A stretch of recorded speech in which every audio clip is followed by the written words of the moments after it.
Olá, queridos. Estamos entrando na segunda lição da nossa escola bíblica. Estamos estudando a Cristologia, conforme nós já explicamos o significado desta palavra, formada por duas palavras gregas, Christos e Logia. Estudo do Cristo, ou seja, estudo do Messias. Cristo significa Messias no grego. Então hoje nós vamos para a segunda lição. Nós vamos falar sobre Jesus Cristo, homem, a vida humana de Jesus. Os propósitos desta lição, ela tem três viés. Que o primeiro dela é entender que Jesus teve vida humana normal. Jesus foi como um outro ser, como um outro homem, teve um nascimento biológico. E, em segundo lugar, perceber a extensão do amor de Jesus pelo pecador. O amor de Jesus pelo pecador. O mesmo amor que estava no Pai, quando o evangelista João declara que Deus amou o mundo de tal maneira que deu seu Filho unigênito, para que todo aquele que nele crê não pereça, mas tenha a vida eterna. E por último, o propósito dessa lição é aplicar a realidade do sacrifício de Jesus em seus atos da vida cotidiana. Ou seja, é a praticidade, a praxis. É tornar isso uma vida prática. É vivenciar tudo aquilo que Jesus nos ensinou quando esteve aqui na Terra, no seu ministério, que durou 33 anos, aproximadamente, segundo as Escrituras. E um fato marcante é que ele se fez um de nós. Jesus Cristo é a segunda pessoa da Trindade. Nós temos o Pai, nós temos o Filho e nós temos o Espírito Santo. No livro de João, no capítulo 1, versículo de 1 a 3, mostra exatamente a pré-existência de Jesus. Nós já ensinamos sobre essa questão da pré-existência na lição anterior. É de suma importância retomarmos este capítulo e este versículo do Evangelho segundo João, quando ele diz: no princípio era o Verbo, e o Verbo estava com Deus, e o Verbo era Deus. Ele estava no princípio com Deus. Todas as coisas foram feitas por ele, e sem ele nada do que foi feito se fez. Ele estava junto ao Pai, a fonte da vida, deixa da posição de Criador e decide tornar-se uma criatura. Também há um versículo no mesmo capítulo de João 1,14, quando ele diz: e o Verbo se fez carne e habitou entre nós. Agora, o primeiro ponto desta lição, nós vamos encontrar exatamente aqui. Entrando no curso da história. O texto base, ou texto básico, para fundamentar este estudo de Jesus Cristo como homem, nós vamos encontrar no Evangelho de Lucas, no capítulo 2, a partir do versículo 41 até o versículo 52. O versículo-chave é exatamente o versículo de número 52, quando o evangelista Lucas diz: e crescia Jesus em sabedoria, estatura e graça diante de Deus e dos homens. Entrando no curso da história, o evangelista Mateus, ele esboça exatamente o aspecto histórico. Porque a visão nossa, a visão cristã, a história é linear.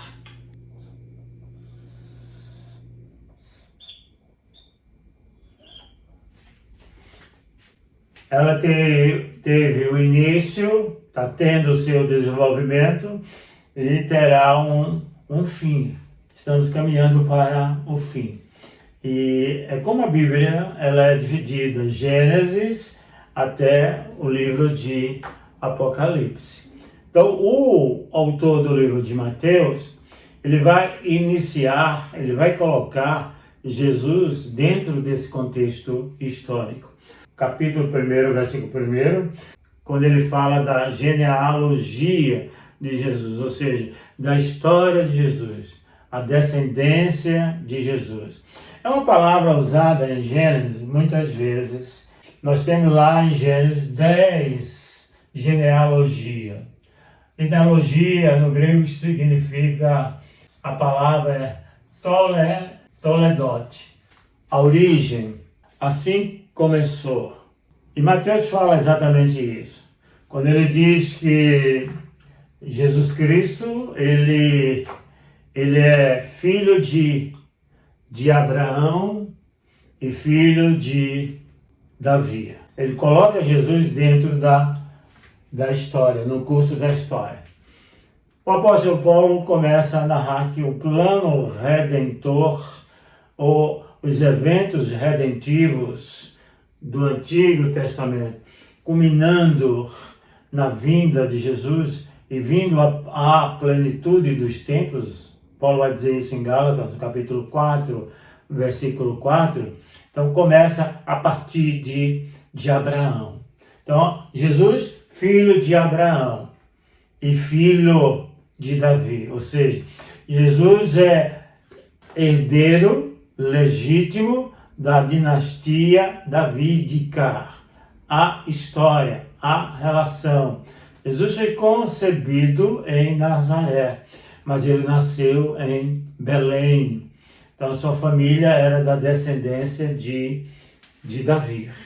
O evangelista usa essa genealogia porque os judeus, ele priorizava as suas histórias, a sua descendência. Então, não há como contestar a vinda de Jesus. Mateus usa a genealogia para dizer que Jesus se adequa exatamente na história. A história está aí. Jesus é filho de Abraão, como também herdeiro de Davi. Dentro dessa visão, entrando no curso da história, confirma ser ele o rei prometido. Aqui Jesus, como filho de Davi, demonstra possuir as qualidades de Messias, tanto no plano espiritual como na descendência humana de Davi. Ele cumpre exatamente aquilo que estava nas Escrituras. Confirma-se ele o rei prometido. Ou seja, o Messias anunciado pelos profetas no Antigo Testamento se cumpre exatamente no primeiro século, na vinda de Jesus. E em segundo lugar, constata que Deus sempre cumpre suas promessas. Jesus é apresentado como descendente humano, prometido a Abraão. Nós já vimos isso no capítulo 1, versículo 11 de Mateus, que viria para abençoar todas as famílias da terra. Em Gênesis, capítulo 22, versículo 18. A geração, as promessas posteriores, a partir de Abraão, nasceria a posteridade. E essa posteridade, segundo a promessa, é o Messias, Jesus Cristo. Em terceiro lugar, evidencia sua misericórdia e sua compaixão. O apóstolo São Paulo, em 2 Coríntios, capítulo 8, versículo 9, ele diz: sendo rico, fez-se pobre por amor de vós. E abrindo mão de sua glória, foi capaz de se humilhar e habitar entre nós em semelhança de um homem. Também nós encontramos em Filipenses, no capítulo 2, versículo 7. Ele renuncia toda glória. Ele renuncia toda riqueza para se tornar um de nós, para nascer como um homem. Ele deixa todas as prerrogativas divinas. Ele não perde a essência divina, como nós vimos na aula anterior. É um processo de humilhação como homem para venceu como homem as tentações, venceu como homem o pecado, passou pelas dores, passou pelo sofrimento, carregou a nossa culpa, não é? Até o Calvário e derramou o seu sangue remidor na cruz do Calvário. E em quarto lugar, identifica Cristo conosco. Ele não apenas se tornou humano, mas também viveu como um de nós. Jesus teve mãe, teve pai e irmãos. Pais e irmãos. Tios, primos. Ele teve uma família terrena para que pudéssemos fazer parte da família celestial. Então ele tinha uma família, ele tinha um propósito de vir como um homem, como um ser humano, natureza humana, para resgatar, para nos exaltar ou nos levar à condição de fazermos parte de uma família celestial. O segundo ponto do nosso estudo de Cristologia é no curso da história. O Filho de Deus deixou a glória junto ao Pai, entrou no âmbito humano, encarnado, realizou a obra para a qual foi destinado. Obediente sobre a encarnação de Jesus, falaremos apropriadamente na lição 8 desta revista. Tendo Jesus sido concebido de forma miraculosa, como podemos ter certeza de que ele era, de fato, um verdadeiro ser humano. Primeiro argumento. Ele não nasceu do céu como um homem já feito. Ele foi concebido no ventre de uma mãe humana e nutrido pelo cordão umbilical como qualquer outro ser humano. Sua concepção foi sobrenatural, mas todo o seu desenvolvimento a partir daí foi natural, conforme nós fizemos a leitura inicial. A leitura-chave, a leitura básica e o versículo-chave. Ele crescia em sabedoria, em conhecimento, em estatura. Então ele teve um desenvolvimento perfeitamente natural como um homem. Esse é o primeiro argumento. Jesus nasceu. Jesus nasceu. O segundo argumento, Jesus teve família. Ele teve ligado biologicamente a seus ancestrais e recebeu deles uma herança genética, como qualquer pessoa. Certamente trazia em seu corpo, em seu semblante, os traços e a aparência de sua mãe, seus tios, seus primos. Então ele teve uma família, como qualquer outra pessoa tem uma família, né? Tem uma origem.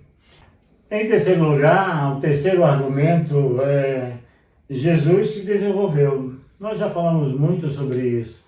No seu desenvolvimento normal, natural, criança, adolescente, jovem e adulto. Houve um desenvolvimento na estatura, houve desenvolvimento no conhecimento. Ele foi beber, foi criança, como um de nós. O quarto argumento, Jesus morreu. Seu corpo humano deixou de ter vida ao ser submetido a tão cruel tratamento e parou de funcionar. Mesmo depois de morto, seu corpo continuou sendo humano, sujeito à decomposição. Houve uma morte. Só que, posteriormente, nós vamos estudar com mais profundidade a questão da ressurreição de um corpo glorificado, depois do terceiro dia. Então ele passou por um processo natural como humano, nascer, se desenvolver e morrer, porque nós, seres humanos, nós somos limitados ao tempo e espaço. Nós temos um tempo para viver, não sabemos o tempo que vamos viver. Quem determina isso, nosso rumo é o nosso querido Deus. E Jesus passou por tudo isso, mas ele veio para nos dar vitória sobre a morte. Ele venceu a morte. E a Bíblia nos conta que no terceiro dia ele ressuscitou. Deus lhe deu o nome que está acima de todo o nome. Então ele não está morto. Ele passou pela morte, mas não ficou no túmulo. Ele está vivo. O quinto argumento deste ponto, interferindo no curso da história, é que Jesus se considerava homem. Não vamos ler os versículos relacionados para que a lição não fique tão longa, não é? E cansativa. Nós vamos apenas citá-las, as referências. Então, rapidamente fez uso da palavra homem. Ele usava o filho do homem, o filho do homem. Era o título que ele mais gostava de usar, era o filho do homem. Isso nós vamos encontrar algumas referências em Mateus, capítulo 8, versículo 20. Capítulo 9, versículo 6. E Mateus, capítulo 17, versículo 9. O Evangelho de Marcos, capítulo 10, versículo 45. E Lucas, capítulo 7, versículo 34. Outros também usavam a palavra homem em referência a Jesus. Paulo usou muito esta palavra em relação a Jesus. Quando ele fala aqui em Romanos, capítulo 5, versículo 15, versículo 17 e versículo 19. 1 Coríntios, capítulo 15, versículo 21, versículo 47 até o versículo 49. João fala também na primeira carta de João, capítulo 1, versículo 1. Então, aqui, alguns versículos relacionados ao homem, como Jesus se considerava. Terceiro ponto, modificando o curso da história. Primeiro motivo, representar a nossa obediência. O primeiro representante da humanidade, Adão, foi reprovado no teste da obediência. Isso nós encontramos no livro de Gênesis, no capítulo 2, versículo 15 até o capítulo 3, ao versículo 7.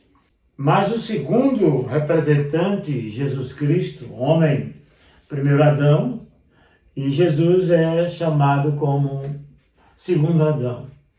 Aquele que desobedeceu, aquele que foi reprovado, agora em Cristo, nós temos a aprovação e a obediência. Paulo relata isso em 1 Coríntios, capítulo 15, versículo 40 e 47. Mostrou-se aceitável perante Deus, vencendo o tentador.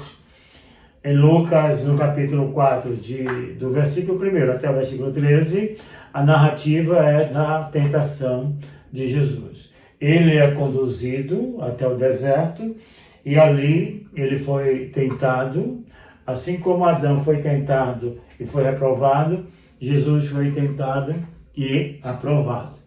Então, foi aprovado apenas usando aquilo que é de mais forte para a nossa vida espiritual, que é a palavra de Deus. E ele sempre dizendo, está escrito. Na primeira tentação, ele diz, está escrito, nem só de pão viverá o homem. Depois, na segunda tentação, ele também diz, está escrito. E na terceira, repetiu, está escrito. No livro de Deuteronômio. O segundo motivo, modificando o curso da história, é oferecer sacrifício substitutivo. Se Jesus não tivesse sido um homem, não podia ter morrido em nosso lugar e pago a penalidade que nos cabia. O autor de Hebreus nos diz, por isso mesmo convinha que em todas as coisas se tornasse semelhante aos homens. Hebreus, capítulo 2, versículo 17. A morte expiatória de Jesus pode de fato ter proveito para nós, pois não foi alguém estranho à raça humana que morreu na cruz. Ele era Deus, mas também era como nós, e perante Deus assumiu o nosso lugar, oferecendo a si mesmo em sacrifício substitutivo. Ou seja, ele morreu no nosso lugar. Aquela cruz não era dele. Ele não pecou. A Bíblia diz, conforme a lição anterior, ele se fez pecado por nós. Aquela cruz, na verdade, era minha, era a nossa cruz, era a sua cruz. Era a penalidade pela nossa desobediência, pela nossa transgressão e pelo nosso pecado. Mas ele morreu em nosso lugar. O terceiro motivo, intermediar entre Deus e o homem. Estando nós afastados de Deus por causa do pecado, carecíamos de alguém que intercedesse por nós perante Deus e nos reconciliasse com Ele. Precisávamos de alguém como nós, porém perfeito e sem pecado. Para atuar como um mediador e um advogado, só Jesus poderia preencher esse requisito. O apóstolo São Paulo diz que Deus, em Cristo, reconciliando o mundo. Só por causa da morte de Jesus Cristo na cruz, foi possível restabelecer a comunicação entre o homem com Deus. O pecado nos afasta de Deus. O pecado nos deixa longe de Deus. O pecado tira a nossa esperança. O pecado nos condena. A Bíblia diz que o salário do pecado é a morte. Entretanto, o dom gratuito de Deus é a vida em Cristo Jesus. Ele morreu por nós. Ele foi o intermediário entre Deus e o homem. Ou seja, o mediador entre Deus e o homem. Só ele podia fazer isso. Nenhum outro ser humano havia condições de cumprir este papel ou realizar essa função. No livro de 1 Timóteo, no capítulo 2, versículo 5, nós encontramos exatamente isso. Quando ele diz, o apóstolo Paulo, porquanto não há um só Deus e um só mediador entre Deus e os homens, Cristo Jesus, homem. Porquanto há um só Deus e um só mediador entre Deus e os homens, Jesus Cristo, homem. O quarto motivo, deixar exemplo e padrão a ser seguido. João disse: aquele que diz que permanece nele, esse deve também andar assim como ele andou. Primeira carta de João, capítulo 2, versículo 6. Paulo nos diz que estamos sendo continuamente transformados na sua própria imagem. 2 Coríntios, capítulo 3, versículo 18. E Romanos, capítulo 8, versículo 29. Pedro nos faz lembrar do exemplo deixado por Cristo em sua carta, primeira carta de Pedro, 2:21, na vida cristã. Corramos com perseverança a carreira que nos está proposta, olhando firmemente para o autor e consumador da nossa fé. Hebreus, capítulo 12, versículo 1 e 2. Jesus pode ser o nosso exemplo porque se identificou plenamente conosco. Ele não veio como um super-homem, mas como um simples mortal. Venceu porque confiou no Pai, mostrando que também nós podemos vencer o mundo se buscarmos essa capacitação por meio da oração. Modificando o curso da história nesse terceiro ponto, nós temos o quinto motivo, ser modelo da ressurreição. Quando Jesus ressurgiu dentre os mortos, o fez num novo corpo de glória, como ensina Paulo. Semeia-se corpo natural, ressuscita corpo espiritual. 1 Coríntios, capítulo 15, versículo 42 até o versículo 49.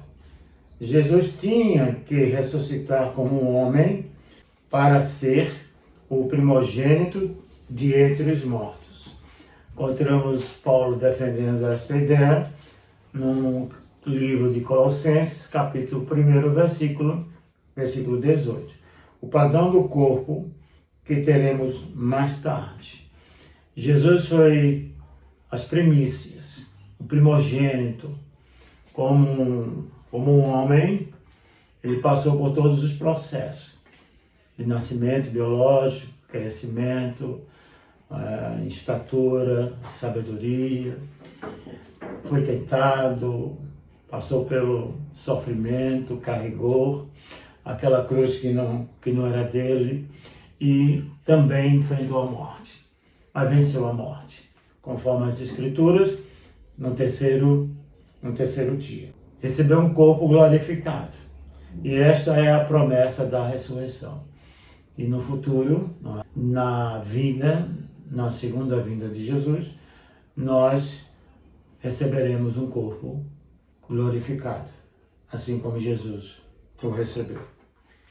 O sexto motivo, compadecer-se como sumo sacerdote. Nós vamos encontrar no livro de Hebreus várias narrativas em relação a Jesus como o sumo sacerdote. Ele não foi apenas o Cordeiro Pascual, mas ele também era o sumo sacerdote. É aquele que entrou no santuário, o único sem pecado, não é? Diferentemente do sumo sacerdote do Antigo Testamento, que em primeiro lugar oferecia sacrifício pelos seus próprios pecados, não havia necessidade de Jesus realizar um sacrifício, porque ele não havia pecado nele, ele nunca pecou.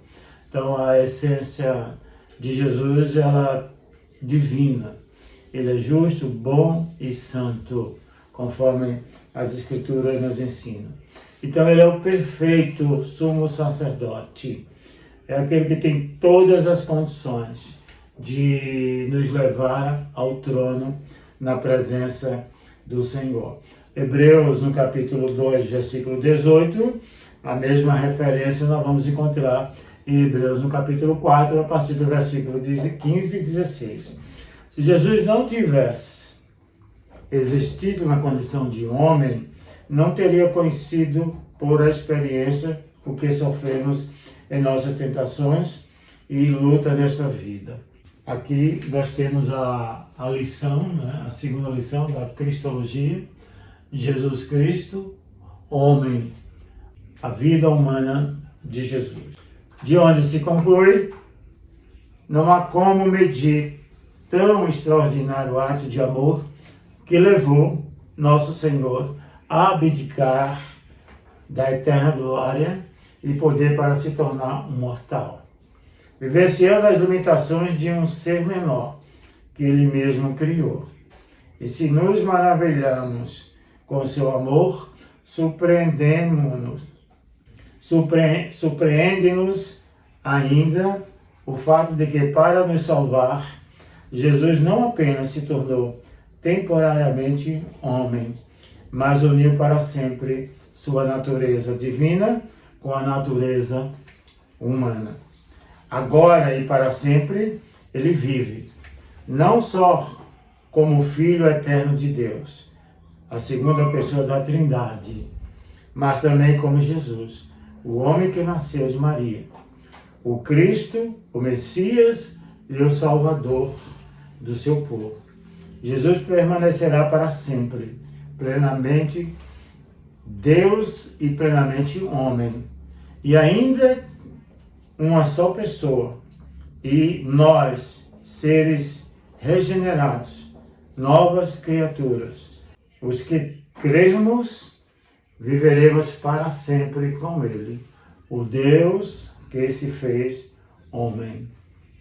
Que Deus nos abençoe abundantemente. Amém.